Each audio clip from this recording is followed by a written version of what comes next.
Bueno, pues este es el tercer video y esperemos que vaya quedando un poquito mejor. Si han sobrevivido a los dos anteriores, yo supongo que ya con este vamos a tratar de tener algo mejor. Y si no se durmieron en aquellos, yo creo que aquí la hacemos. Si se durmieron en aquellos, voy a tratar de hacer algo un poquito distinto para que no se me duerman. La verdad es que si a mí me hubieran preguntado hace algunos años si yo quería trabajar el tema de cursos desde lo virtual y demás, yo hubiera dicho que no, porque me parece algo complejo, me parece algo difícil, sobre todo mantener la atención viendo un video. Yo puedo ver un video de música o lo que ustedes quieran, si hay acción, estoy ahí metido, ¿no? Pero si estamos escuchando a una persona hablar o hacer una presentación, bueno, sé que cuesta, créanme que hago un esfuerzo y ya con el tercero esperemos que salga algo un poquito mejor. Este tercer video tiene que ver con la gestión estratégica, ¿no es cierto? Estamos entrando en un módulo en donde hemos venido revisando lo que pasa a nivel de otros países y lo que pasa desde la parte pública, y ahora nos interesa también entrar un poco más, sí, a lo que tiene que ver con cómo se ha gestionado cada uno de los destinos, con algunos modelos. Es una parte un poquito teórica, pero también intenta contar un poco de lo que se está haciendo últimamente y que a mí me interesa mucho contar qué es lo que he visto, qué es lo que hemos venido viendo junto con Liv, porque hemos seguido trabajando algunas cosas, entonces pues nos interesa mucho contarles esta experiencia, ¿no? Voy a compartir ahora mi pantalla y les voy a mostrar la otra presentación. Voy a tratar de hacerla por partes, voy a tratar de mostrarles algo y después voy a hacer una pequeña pausa y vamos a tratar de ir viendo las cosas ahí en el caminito, ¿no es cierto? Entonces, esto tiene que ver con acercamientos a la gestión estratégica del destino. Entendemos por la gestión estratégica del destino el trabajo que se hace más allá del operativo, ¿no es cierto? Más allá del día a día, el cómo planteamos las cosas, cómo las organizamos, cómo trabajamos desde un poquito antes el trabajo operativo, cómo lo organizamos, digamos. Entonces, en esta parte, yo les quiero hablar de tres cosas. La primera tendrá que ver con una discusión sobre los conceptos que se utilizan en la gestión de destinos. Vamos a hablar un poco de la cadena de valor, después la noción del sistema, enseguida de la noción de la red o del entramado, que es algo que venimos trabajando últimamente, como concepto, ¿no es cierto? En segunda instancia, también quiero aportar algunos conceptos que seguramente muchos de ellos ya los conocen, pero probablemente les podamos dar otro enfoque, probablemente sea un recordatorio, probablemente ofrezcan una mirada un poco distinta, ¿no? Cómo entender mejor el destino, cómo entender mejor ese trabajo de estrategia. Y al final lo que nos interesa hacer pues es un ejercicio de aplicación. Un ejercicio de aplicación que trataremos de hacerlo junto al equipo, tratar de hacer algo entretenido, y que nos permita aprender algo de todo ese trabajo. Obviamente al final vamos a tratar de hacer unas conclusiones, las conclusiones no las haremos grabadas, obviamente, sino que las haremos ya estando en línea ahí con Liv, ¿no es cierto? Así que bueno, vamos a arrancar. Cuando hablamos de algunas nociones, yo sí quiero pensar que esto no es necesariamente algo tan técnico y tan teórico, sino algo que realmente puede ser aplicado y que les puede ser útil. Son conceptos que seguramente han visto en algunos de los casos, pero también son conceptos que probablemente pueden aportar también algunas ideas. Así que, bueno, déjenme contarles que conseguir todo este tema de imágenes realmente es un poquito complicado, pero bueno, al final trato de hacer algunas ideas que nos vayan funcionando. Con Liv estuvimos hablando de templates, cómo lo hacemos, cómo los movemos, eh, pero esto es parte de la información que queremos hacer. Vamos entonces a presentarles ahora lo que tiene que ver con esta parte, y voy otra vez de regreso con el video, perdón, con el hay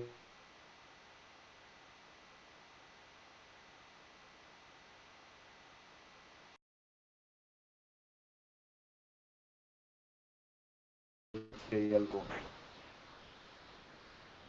aquí, yo no sé qué es lo que estamos presentando.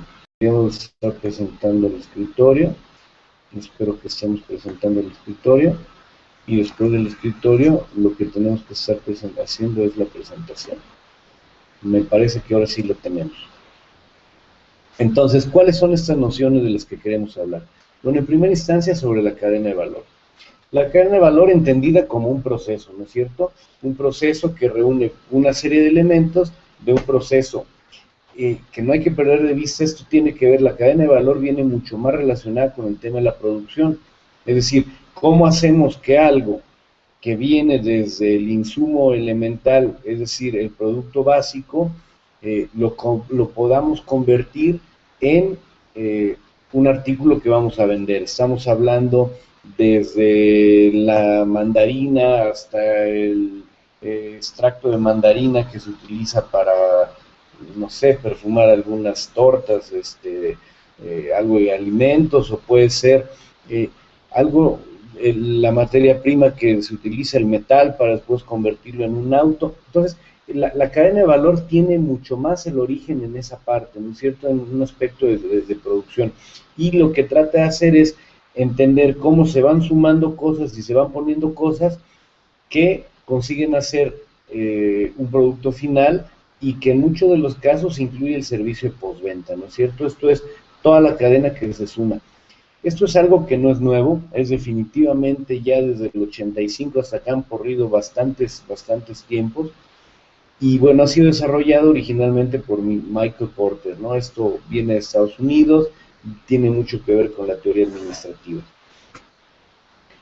y ha sido adaptado a múltiples sectores de la economía y a múltiples sectores de la sociedad, ¿no? Esto es incluido el turismo.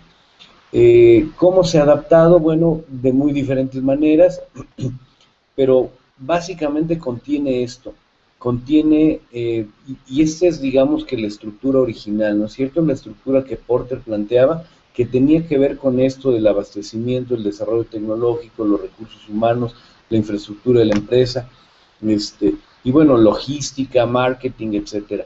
Entonces, como ustedes pueden ver, esto fue creado en el 85 y fue muy dirigido hacia la empresa.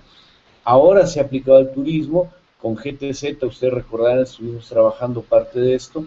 Ellos hablaban mucho de la idea de la cadena de valor, que fue algo que estuvimos discutiendo durante un buen tiempo, porque sugeríamos o pensábamos que no aportaban necesariamente lo que necesitábamos. Nosotros decíamos y decimos todavía que es una información útil y una aproximación interesante, pero que realmente genera la impresión de que el turismo es un proceso ordenado de producción de servicios. ¿Qué es esto? Que el cliente va a llegar primero al aeropuerto, después va a ir ser recibido por el autobús, después se lo van a llevar a comer, después como si todo fuera una cadenita. Y no en todos los casos es así.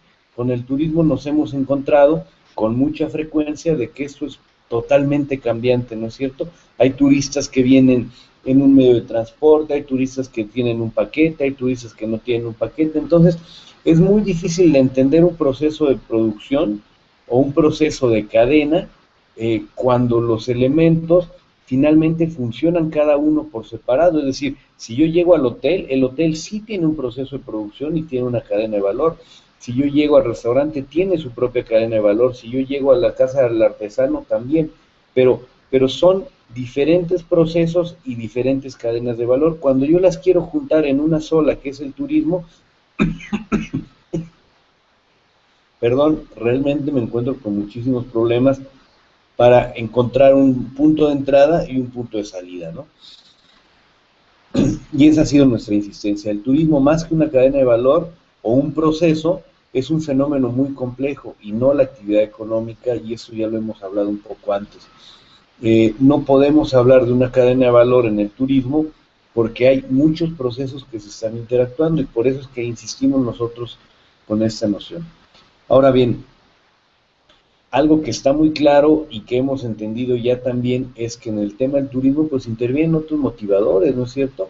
hay una suma de procesos, hay una suma de industrias incluso, hablamos de la restauración, hablamos del tema del alojamiento, hablamos de los transportes, hablamos de las compañías aéreas, hablamos del tema del guiado, o sea, hay una serie de procesos que no están necesariamente ligados unos con otros y que tienen que ver al final, que se suman para ofrecer algo, ¿no es cierto? Y dentro de todo esto, bueno, la insistencia de que en el turismo hay otros motivadores. Yo insistía el día de ayer, o yo comentaba el día de ayer, todo el tema de el gusto, el interés, la curiosidad, la búsqueda. Estas son cosas que no siempre se encuentran en una cadena de producto. De ahí otra vez la complejidad, ¿no? Hay discursos, ¿no es cierto? Hay imaginarios, ustedes habrán leído y lo tienen por ahí en algunos de los artículos, pero cuando hablamos de imaginarios estamos hablando de que el viaje de un turista se construye desde mucho tiempo atrás, es decir, desde el momento en que ese visitante está decidiendo o creyendo que quiere ir a un determinado lugar. Y eso no lo construyó de la noche a la mañana. ¿Cuántos de nosotros hemos soñado con ir a Egipto? ¿Cuántos de nosotros hemos querido visitar la Torre Eiffel? Y bueno, ha sido porque lo hemos visto en películas, lo hemos visto en diarios, hemos visto una historia, lo hemos leído. Entonces, esta cosa se va sumando, ¿no es cierto? Voy a hacer una pequeña pausa porque no estoy seguro que esto esté grabando correctamente y retomo. Bueno, pues estoy de regreso y ahora con suéter además porque aquí ya empieza a hacer frío. Vamos a entrar de nuevo a la pantalla y parece que todo está bien. Vamos a entrar al escritorio y les voy a compartir de nuevo lo que estábamos presentando. Nos habíamos quedado en la parte de la cadena de valor y el turismo, ¿no es cierto? Ya habíamos visto respecto a la crítica que hacíamos a la cadena de valor. Sigo entonces sobre la noción de sistema. La noción de sistema ha sido utilizada desde la década de los 60. La noción de sistema está muy relacionada con el tema de ciencias naturales, ¿no es cierto? Quienes han trabajado, quienes se acuerdan de la época de los 60, estuvieron muy marcadas por lo que llaman el estructuralismo, y era una idea de que todo tendría que encontrarse dentro de cierto orden, una orden correcta, ¿no es cierto? Cuando se habla de sistema, esto es una discusión muy larga que la verdad es que no vale la pena hacer, pero lo único que me interesa destacar es que finalmente cuando se habla de un sistema se da por entendido, se da por hecho de que el sistema tiende al equilibrio, ¿no es cierto? Lo que llaman la homeostasis. En las ciencias naturales es muy utilizado, en las ciencias sociales, sin embargo, es un concepto muy discutido porque, digamos que hace de un lado la posibilidad de que cada uno de los actores, cada una de las personas, simplemente no tenga ningún interés por ese equilibrio, sino que simplemente actúe de acuerdo o conforme a su experiencia, a su raciocinio, a su conocimiento. De ahí viene esa discusión, ¿no es cierto? En el área de sociología es muy común establecer el debate entre la estructura y la agencia, es decir, la estructura como que algo que está dado, que funciona de una manera determinada, y la agencia es la posibilidad de que el ser humano lo modifique y lo cambie, y no necesariamente todo tenga que estar estructurado de esta manera.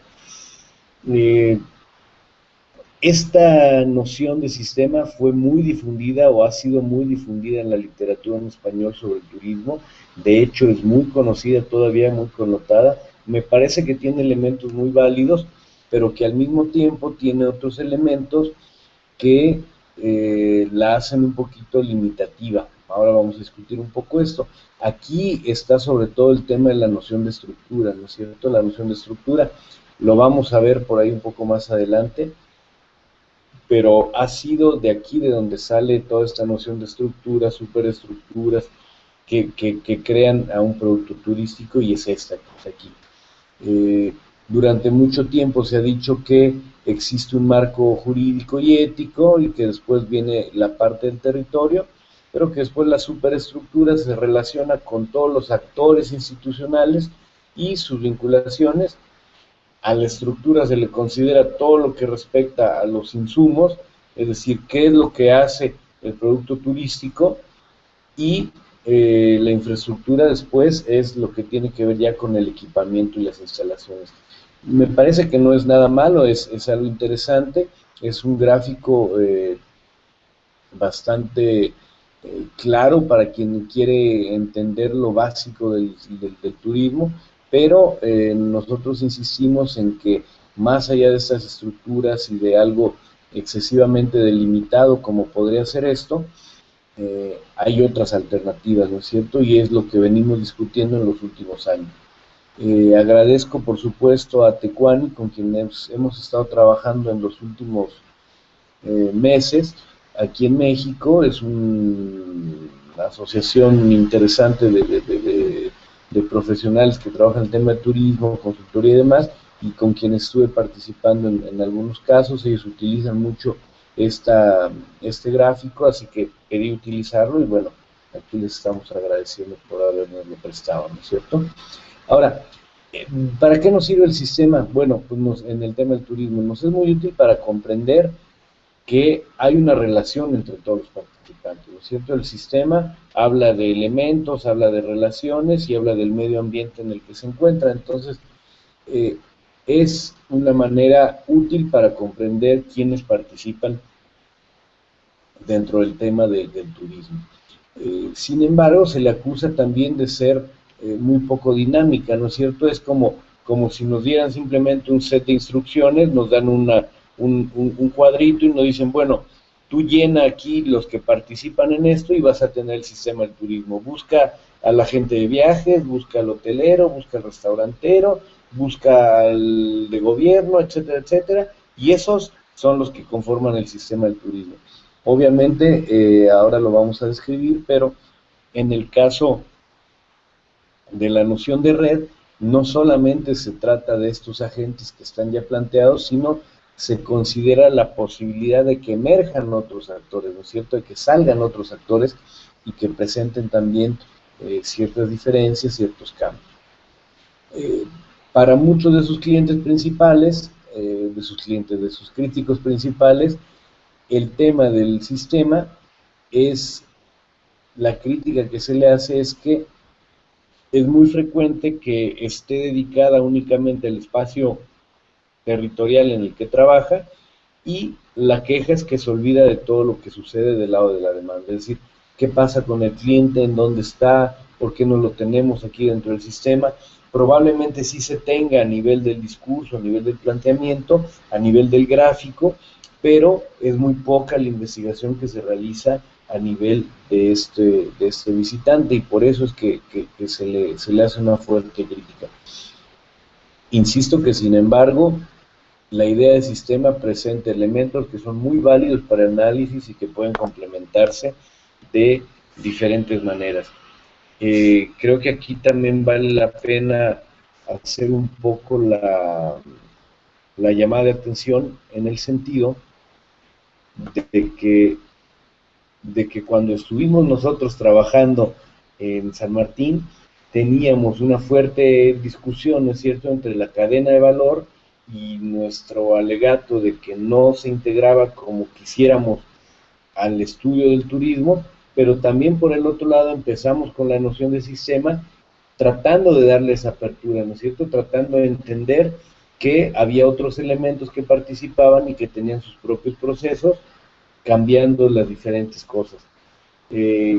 Al final de todo esto, o en el camino mismo del avance en el que hemos venido, por el que hemos venido transitando, pues nos hemos dado cuenta de que definitivamente el sistema sí presenta algunos detalles que pueden todavía mejorarse y que pueden ayudar a entender de una manera más clara todo este asunto de la comprensión de cómo funciona el turismo, ¿no?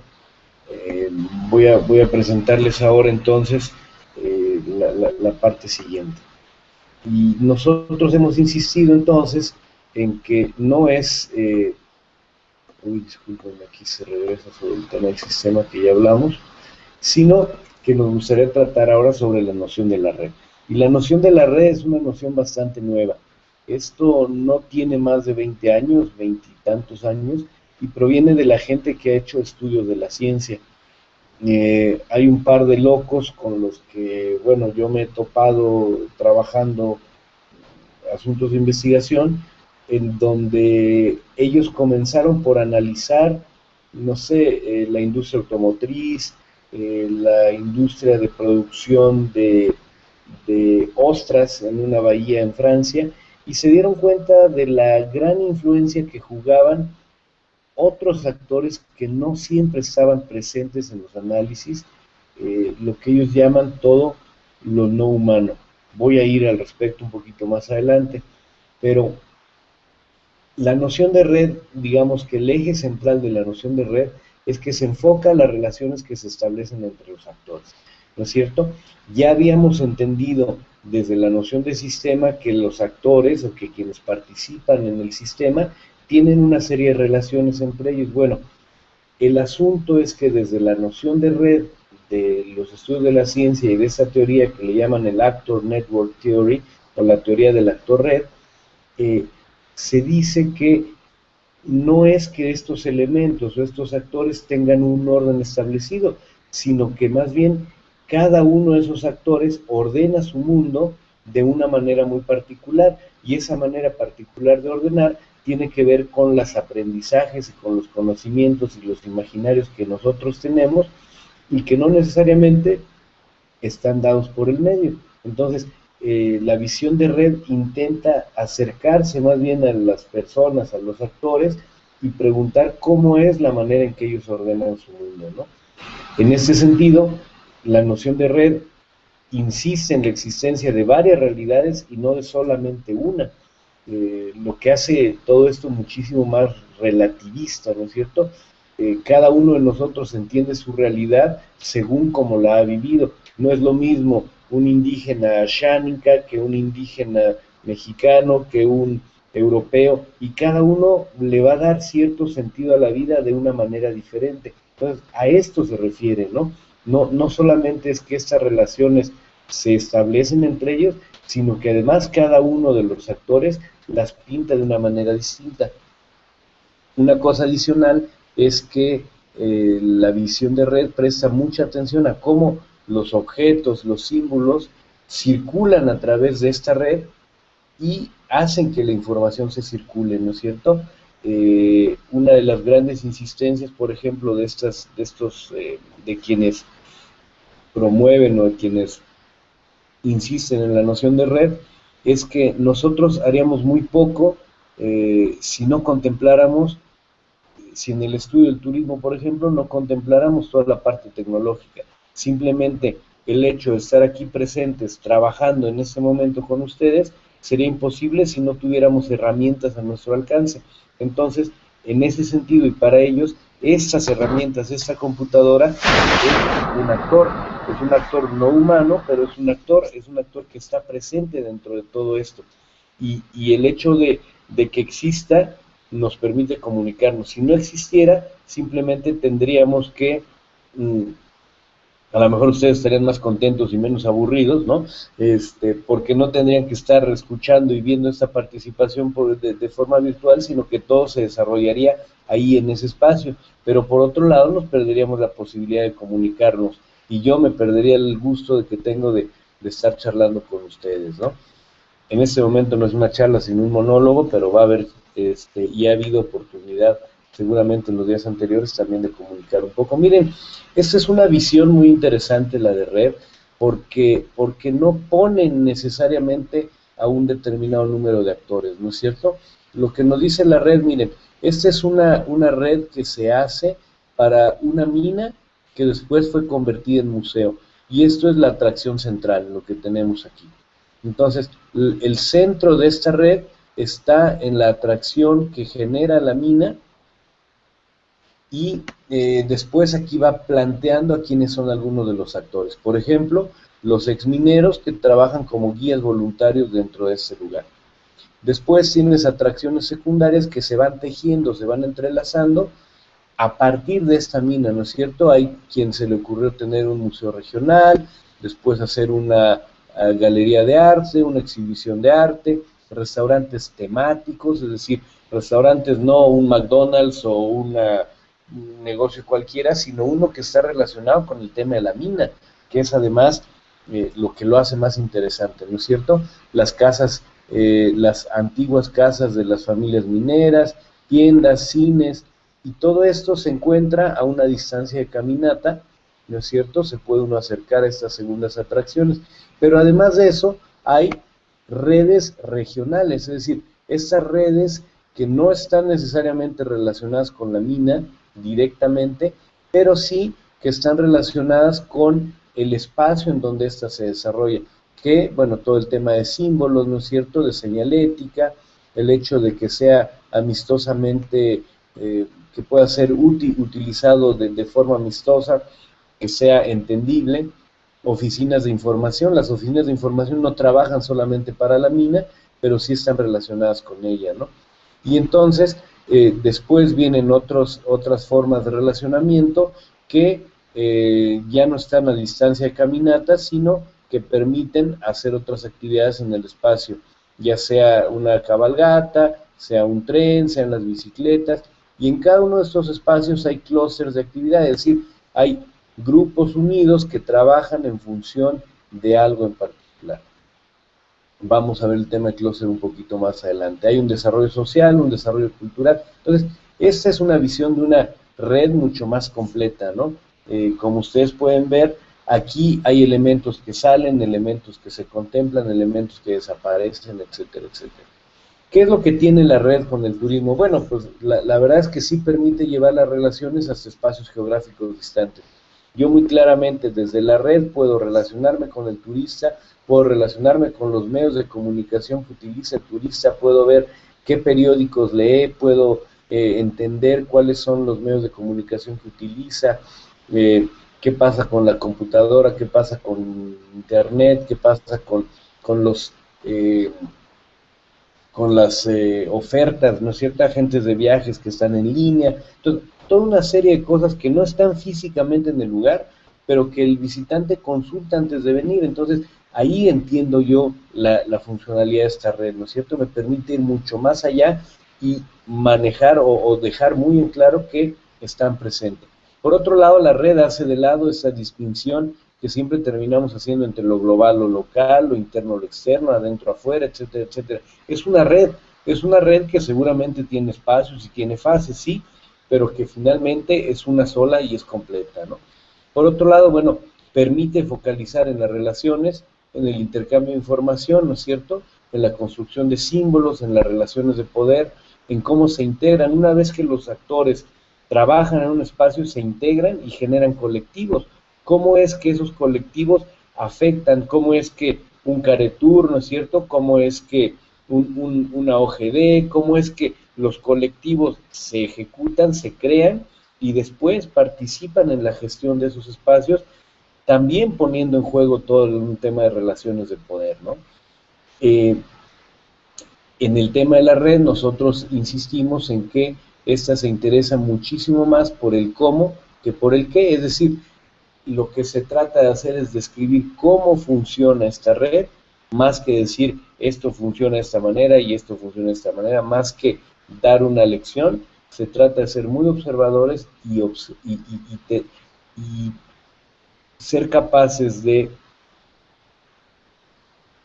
poner nuestra mirada sobre cada una de las relaciones que suceden entre estos diferentes actores y sobre todo entender cómo es que todas ellas influyen en el entramado o en la red de turismo en la que estamos trabajando nosotros. Yo espero que hasta aquí tengamos más o menos claro lo que implica el funcionamiento de la red. Me parece que es definitivamente un espacio corto para plantear algo que se viene estudiando desde hace 25 años y que además hay cientos de libros al respecto, pero me parece que hay elementos que están ahí que nos permiten entender al turismo de una mejor forma si le dejamos esa libertad, si le damos la oportunidad de que de que cada uno de los actores se vayan presentando y vayamos entendiendo cuál es la función que tiene cada uno de estos, ¿no es cierto?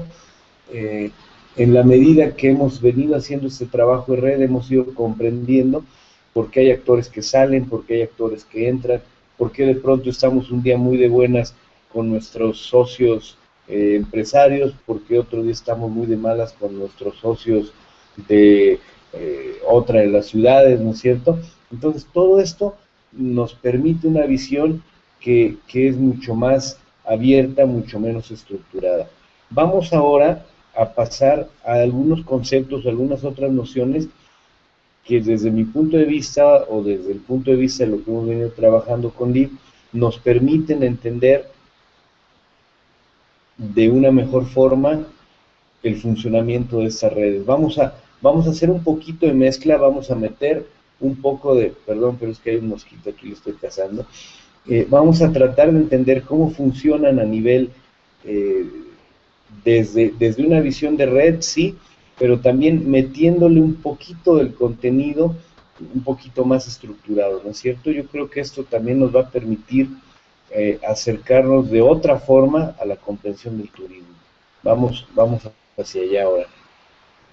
Bueno, como ustedes vieron, empiezo a manejar de una manera diferente la computadora, aunque bueno, esto no asegura que no vayamos a tener alguna falla. Miren, me encontré este dibujito que es la gorra de pensar. Y el muñequito está feliz y emocionado, ¡guau! Dice, para entender mejor al destino.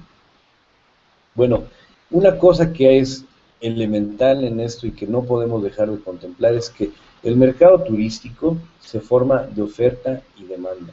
No es una primero y otra después, es la oferta y la demanda están siempre juntas, están pegadas. Si no somos capaces de empatar lo que nos pide nuestro cliente, no vamos a ser capaces de darle, obviamente, lo que él necesita y no vamos a ser capaces de generar su satisfacción. Entonces, nos va a suceder lo que nos ha sucedido y lo que nos sucede en muchas de las ocasiones, que recibimos a visitantes que están medio perdidos por la vida, ¿no es cierto? A muchos de estos mochileros simplemente toman una guía o toman el autobús y dicen yo me voy para allá a ver qué pasa. Entonces, a ese tipo de visitantes seguramente los vamos a recibir, pero con mucha probabilidad los vamos a recibir una única y primera vez, porque no les estamos siendo capaces de ofrecer lo que ellos nos están pidiendo como producto. Y esto me parece que es algo que definitivamente tenemos que entender cuando estamos hablando de turismo. No hay un solo destino que pueda funcionar si la oferta no está empatada con la demanda. Háganse ustedes un poco de preguntas, lo vamos a discutir un poco más adelante durante estos días, pero preguntémonos por qué es que muchos de los visitantes llegan una sola vez o por qué tenemos un pequeño número de visitantes como los que nosotros quisiéramos tener. Si nosotros estamos más preocupados por tener visitantes de naturaleza, preocupados por el tema de sostenibilidad y demás, la pregunta que nos tenemos que hacer es hasta qué grado la oferta que nosotros tenemos en el espacio donde trabajamos realmente cumple con esto. Esto implicaría, por ejemplo, tener un buen guía, o no solo uno, sino muchos buenos guías que traten el tema de biología de una forma bastante profesional. Implicaría también que muchos de ellos pudieran hablar inglés, o que puedan hablar ruso, o que puedan hablar el idioma del visitante que estamos teniendo, ¿no? Dentro de ese mercado turístico también tenemos que tener muy claro que la imagen del destino es un proceso de construcción que requiere a todos los actores. Frecuentemente nos hemos quejado de que Tarapoto ha sido visto como un espacio solamente de juerga y de fiesta. Bueno, eso no lo han construido los tarapotinos únicamente, ¿no es cierto? Esta influencia también tiene que ver con lo que se ve desde la televisión, con la idea que se presenta de la gente de la selva en un espacio como Lima, y entonces toda la gente de la selva es fiestera, toda la gente, ¿no es cierto?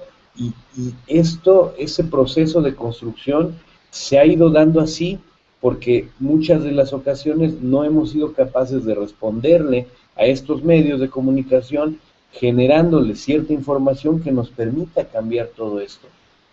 Por eso es que hoy en día muchos de estos lugares son vistos así, ¿no es cierto? Y no solamente pasa en el tema de Tarapoto, pasa en muchísimas ciudades. Miren lo que está pasando hoy en día con Cancún. Cancún se ha convertido en un lugar de fiesta, de puro relajo y de pura borrachera juvenil. ¿Por qué? Porque es lo que se ha permitido que se construya como imagen. No es que los cancunenses hayan necesariamente querido que esa fuera la imagen, sino que se fue construyendo poco a poco en la medida que la gente comenzó a contar que en Cancún podían hacer lo que querían sin que nadie les dijera nada. Entonces se vuelve ese espacio de recreo y de juerga absoluta, ¿no? Eso me parece que es algo muy importante. La imagen del destino se construye de una y otra parte. Disculpen. La demanda, por otro lado, escucha, ¿no es cierto? Habla, pide, piensa, tiene sueños, comunica. Entonces la pregunta es, ¿qué tanto sabemos de lo que está haciendo nuestra demanda en este momento? ¿Tenemos claro qué es lo que están haciendo, en qué están pensando, qué están soñando? Bueno, ahí está la pregunta. Eh, por supuesto, esto lo hemos, quienes hemos tenido la oportunidad de trabajar juntos, esta ha sido una de las frases que hemos repetido incansablemente o muy constantemente, que tiene que ver con la estrategia de Tenaza, ¿no es cierto? Muchas veces nos preocupamos porque tengamos un muy buen producto y decimos que no vamos a hacer ninguna promoción, no vamos a trabajar en nada de esto hasta que generemos este producto de primerísima calidad. El asunto es que puedes tener el producto, pero si ese producto no recibe demanda, primero, no vende y quiebra o funciona muy mal, y segundo, no tiene posibilidad de retroalimentarse y aprender del mercado. Entonces, lo mismo pasa en el sentido opuesto. Puedes hacer mucha promoción, pero no tienes productos. Al final el visitante llega, pero se va totalmente insatisfecho y con un sentimiento de engaño, ¿no es cierto? Porque le ofrecieron algo que no había en el lugar. Entonces, esa estrategia de Tenaza tiene que entrar por el lado de la oferta y por el lado de la demanda. Pongo entre paréntesis que es importante no perder de vista las políticas. ¿Por qué? Porque finalmente las políticas no son sino una forma de comprobar o una forma de demostrar los acuerdos que tiene una sociedad.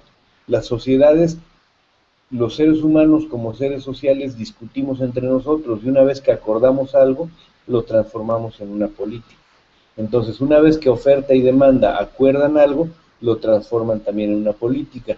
Parte de eso ha sido, por ejemplo, un PERTUR, ¿no es cierto? Un plan estratégico regional que se teje en la medida que los actores se ponen de acuerdo sobre algo. Esto no siempre pasa de la misma manera, pero es así por lo menos como debería de pensarse. El alineamiento, me parece que esto, incluso sin darle clic a la lámina, ustedes saben perfectamente de qué estamos hablando, porque también ha sido motivo de muchos debates, de muchas presentaciones, discusiones, el alineamiento. El alineamiento no es otra cosa sino la posibilidad de que todos estemos de acuerdo sobre el camino que queremos seguir. Es decir, que nos pongamos de acuerdo en qué tipo de gestión queremos hacer sobre el espacio y que sea un acuerdo desde los emprendimientos hasta los municipios, pasando por el gobierno regional. Cuando tengamos esto muy claro, entonces vamos a ser capaces de tener una excelente gestión de un lugar. Lo mismo pasa con la estrategia. Si ese plan estratégico regional ha sido ya socializado en toda la región y la gente lo conoce y lo discute y lo tiene claro, entonces es más probable que vayamos en dirección de la sostenibilidad que siempre hemos estado buscando, o de ideas, no sé, la orientación hacia un tipo de público visitante, etcétera, etcétera. Lo mismo pasa con la imagen y la identidad, ¿no? Esto fue motivo, si ustedes se acuerdan, cuando hicimos esta infografía, fue un gran debate el ver cuáles eran los sitios que se iban a promover, y cuál era la identidad o cuál era la imagen que se quería dar de San Martín en esta infografía, ¿no es cierto? Por otro lado tenemos, bueno, todo el tema de inteligencia de mercado. el tema de inteligencia de mercado, que yo no sé si esta flecha debería estar así o debería estar al revés, ¿no es cierto? Porque es la que alimenta de información a todo este grupo de trabajo y permite de algún modo generar algún tipo de alineamiento. Tal vez las flechas vayan en los dos sentidos. Perdón. Aquí la pregunta central entonces es, ¿hasta dónde circula la información que tenemos? Si ustedes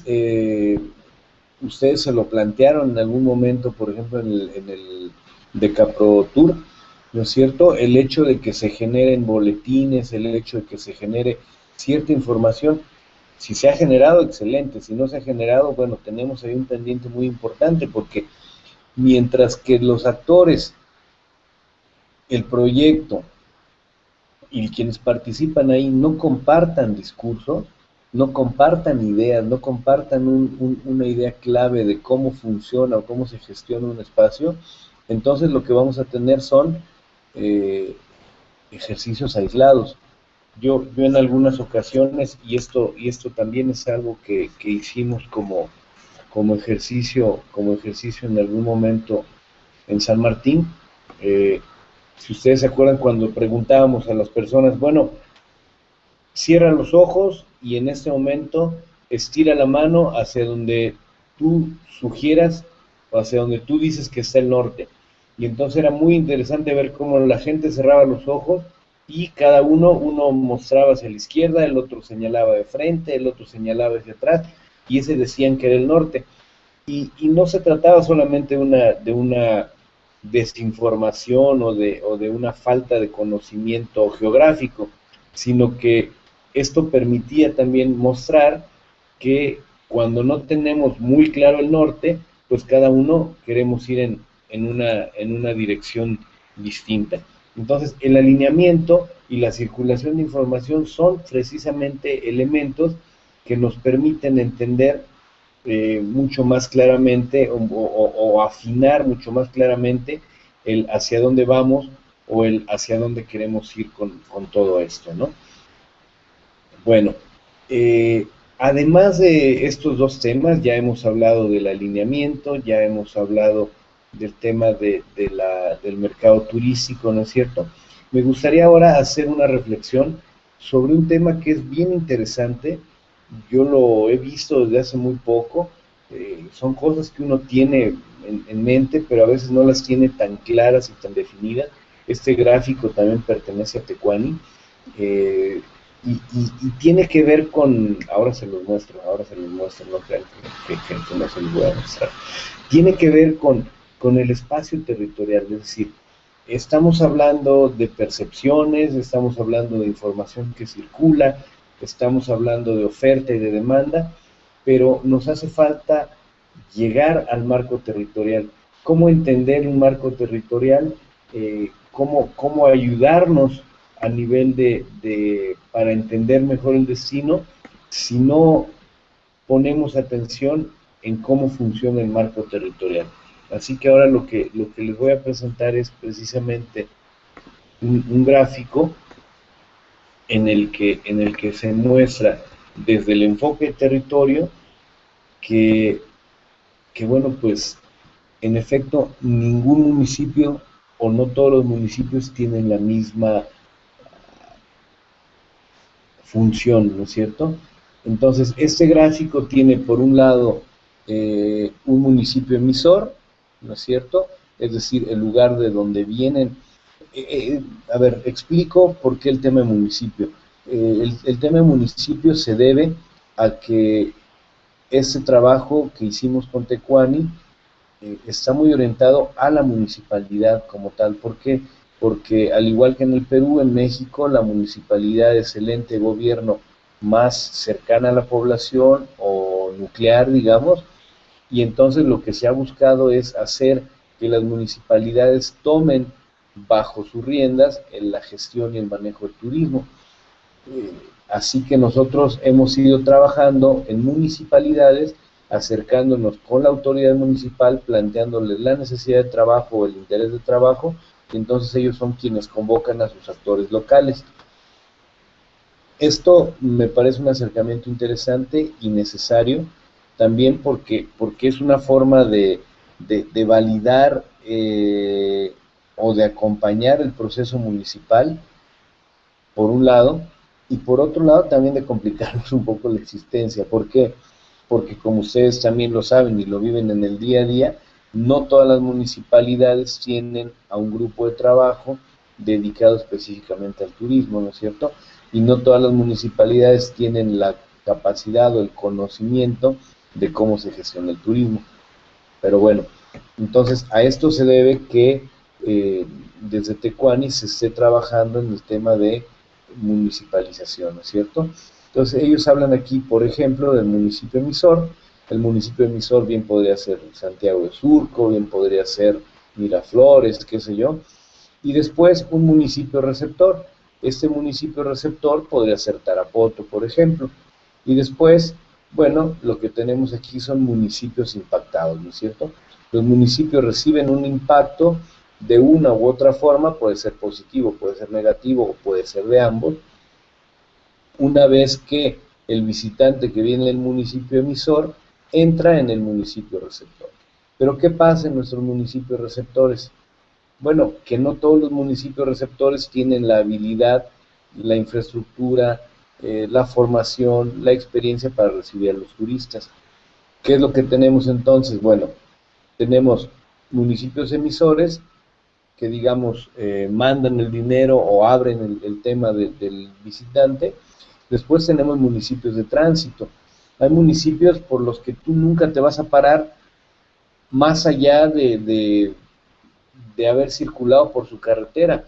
Probablemente ahí no es el momento de hacer un atractivo en ese lugar, sino más bien de pensar en si ponemos una gasolinera, si ponemos una refaccionaria, un restaurante en el mismo camino, pero no nos vamos a preocupar en este momento por ver cómo vamos a trabajar una identidad, una marca, qué atractivo le vamos a ofrecer. No, el cliente va de un lugar a otro y solamente le interesa pararse ahí porque se le puede ofrecer un servicio básico. Ese es un municipio de tránsito.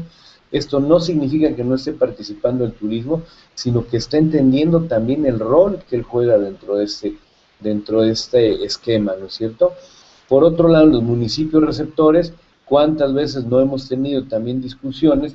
Porque hay personas que no dicen, pero es que yo también tengo aquí mi cascada y tengo mi piedra mágica y tengo mi no sé qué, pero finalmente no, más bien carecen de una serie de servicios que son necesarios para poder recibir a sus visitantes. Entonces, dentro del mismo municipio receptor tenemos localidades y cada localidad tiene características distintas, ¿no es cierto?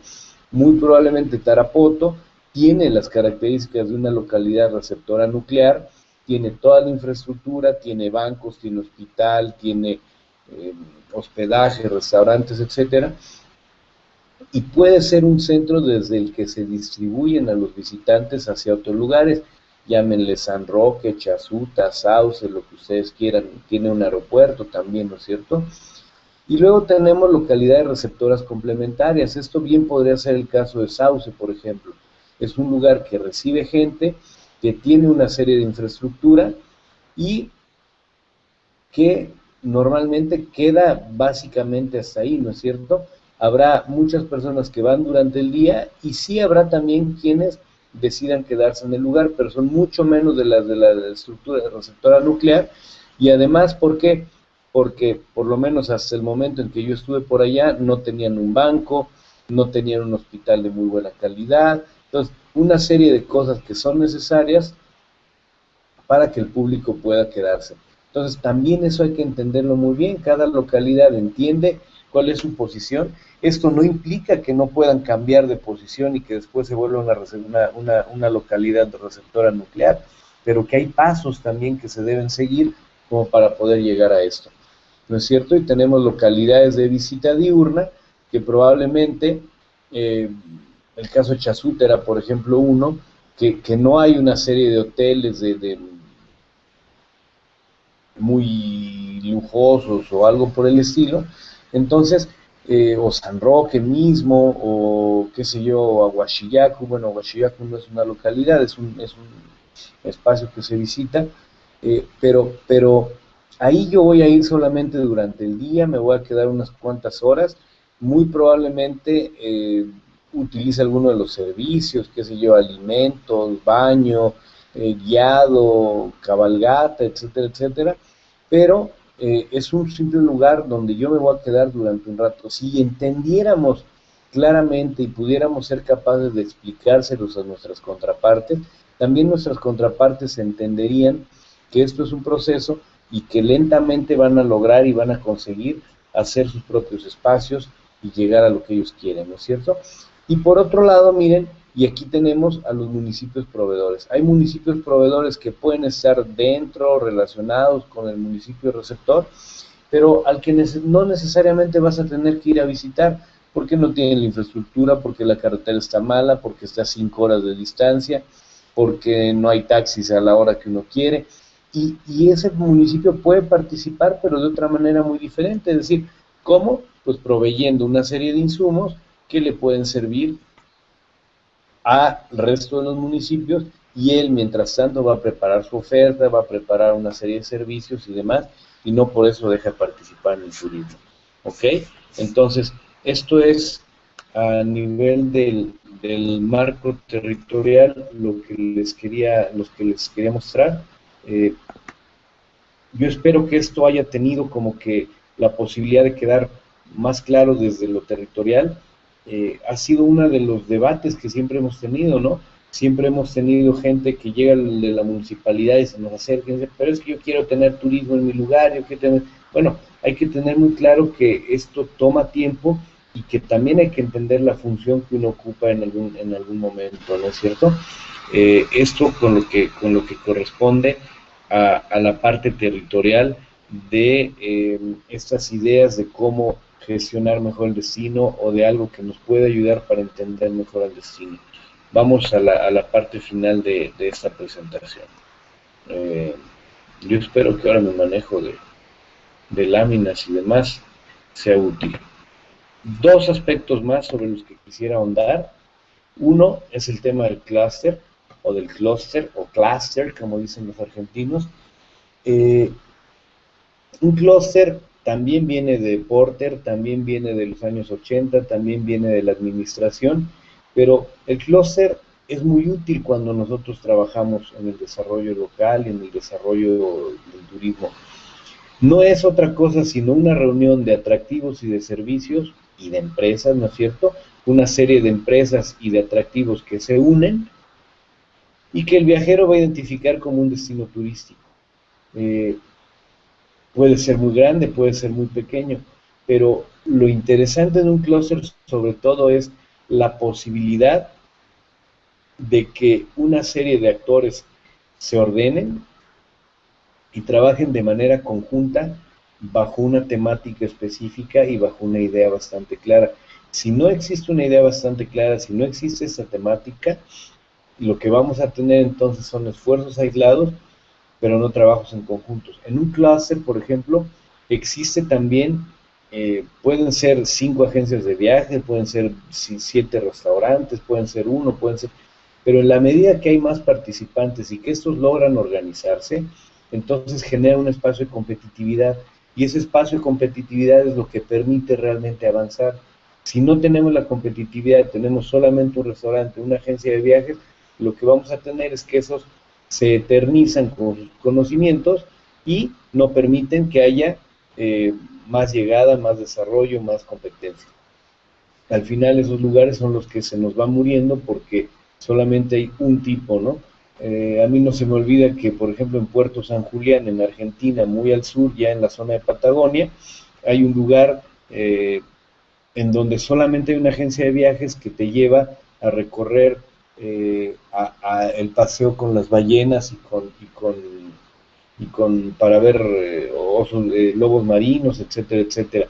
Para empezar, el tipo se llama Pinocchio, imagínense nada más, ¿no?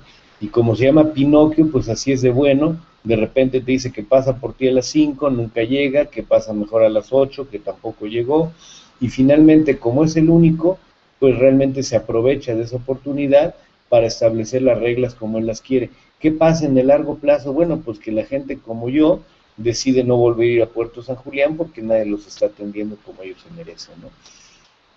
Una cosa importante del clúster es que finalmente lo que se busca es que desarrolle o que promueva el desarrollo local de las empresas relacionadas, ¿no es cierto? Hay que motivar esa competencia, pero el trabajo sinérgico, ¿por qué? Porque en la medida que entendemos eso, empezamos a dejar de competir por precio. Y cuando dejamos de competir por precio, empezamos a competir por temas de calidad y empezamos a competir por otras búsquedas de innovación y cosas que no tenemos necesariamente en nuestros espacios, ¿no? Ahí vale la pena reflexionar también, y esto es algo que se discute mucho en el Perú, hasta dónde los precios mínimos pueden servir de algo, ¿no es cierto? En la medida que no tenemos precios mínimos, bueno, no eh, podemos tener más competencia y demás, sí, pero por otro lado también se nos hace muy difícil competir y cada vez vamos a ganancias menores que implican menor inversión. Y si no, preguntémosles a los taxistas de Sauce, ¿no? O a muchos taxistas o a muchos propietarios de combis, no solo en San Martín, sino en el país en general. Un último punto es que además del clúster, además de del tema territorial, además del tema de mercado, no hay que perder de vista el fin contra el medio, ¿no? Esto es algo que venimos insistiendo también desde hace tiempo. Eh, el turismo como fin o el turismo como medio. El turismo como fin implica que todo lo que hagamos lo hagamos porque queremos recibir turistas, y el turismo como medio implica que lo estamos haciendo porque hay otra razón superior. Y muy probablemente esta sea la idea central, que si tenemos una razón superior, entonces lo que sí vamos a lograr es que el turismo va a ser una herramienta solamente para ir hacia lo que nosotros buscamos. No se trata solamente de tener estos lindos jaboncitos en el baño de un hotel, o esta agua en la habitación con su etiquetita que dice bienvenido a mi hotel y bienvenido a esta ciudad, sino de que también lo pensemos como el medio para, y entonces en ese sentido el turismo se vuelve el medio para precisamente llegar a ofrecer una serie de servicios adicionales a nuestros visitantes y a nuestros clientes.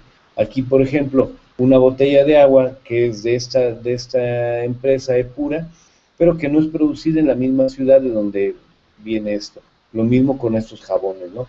Tan sencillo que sería hacer jabones con productos naturales que se tienen allá, con hierbas naturales, con olores, etcétera.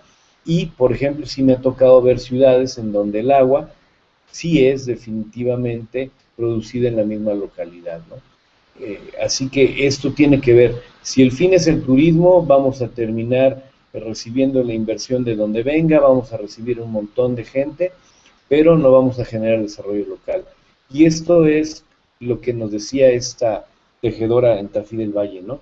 Ellos estaban haciendo un museo y decía, pero Samuel, es que el museo no lo estamos haciendo para los turistas, el museo lo estamos haciendo para nosotros, para que nosotros podamos aprender de este lugar, y como consecuencia entonces será un buen lugar para que vengan los visitantes o los turistas, pero es un lugar para nosotros. Y ella se quejaba de que en Tafí del Valle no había proyectos de desarrollo local, y decía, ¿cómo nos podemos desarrollar nosotros localmente, de forma cultural, política, si aquí lo único que no tenemos es un lugar que sintamos como propio, del que nosotros nos sintamos dueños, ¿no? Ahí vale la pena pensar, y ahorita no sé por qué me vino a la mente, pero el museo que está ahí en Tarapoto de la universidad, ¿no? Que es triste ir a verlo, cuando en realidad debería ser un motivo de orgullo para los propios habitantes de Tarapoto y para las personas que están en estos espacios. ¿Ok? Entonces, hasta aquí dejamos esta parte. Lo que me gustaría hacer ahora es presentarles este ejercicio de aplicación. Voy a dejarles esta lámina para que ustedes la tengan ahí y sobre esta puedan hacerlo. Pero la intención es que se hagan 6 equipos, que elijan estos sitios priorizados donde los integrantes del equipo han estado trabajando, y que cada uno de los integrantes trabaje, que en equipo debatan un poquito con qué actores de la red no han tenido más acercamiento y que deberían realmente buscarlo porque son actores importantes, y qué se podría hacer con esos actores en este momento y con las condiciones actuales, ¿no? No se vale decir no tengo presupuesto, no se vale decir es que no puedo, no tenemos personal, es decir, en la situación que estamos, ¿quién se nos ha olvidado que deberíamos o en quién deberíamos estar pensando como para realizar o ampliar la red de relaciones con las que estamos trabajando? Y bueno, al final lo que se busca es que se presenten las instrucciones al grupo, ¿no es cierto? Bueno, esto es por la presentación o por lo que esa presentación respecta. Nos encontramos en el siguiente video. Chao.